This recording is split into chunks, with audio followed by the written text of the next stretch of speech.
Billions of dollars in child support is collected in the state of Texas annually, and the majority of that comes through garnished wages. Employers are often under court order to withhold money from an employee's check and then send it to the Attorney General. Then the state sends it to the other parent and children.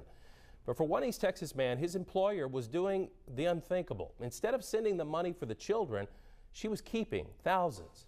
KLTV 7's Julia Janae has been investigating this and joins us now in the studio. Julia, you found out that this didn't just happen once or twice. That's right. It had been happening almost every pay period for 7 years.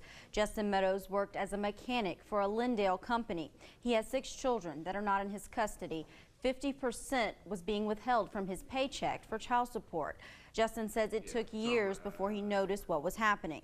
His employer was keeping portions of that money, disappearing funds that never reached his children.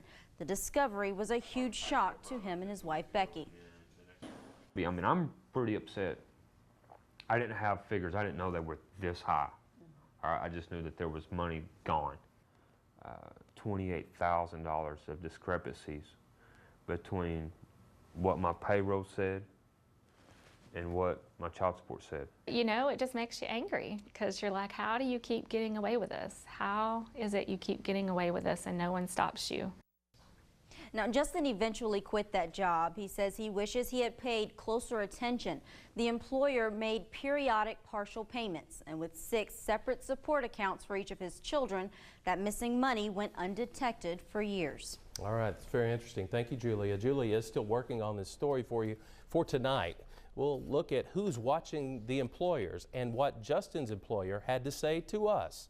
That's all part of our special report, Failure to Support. That's tonight on KLTV 7 News at 10.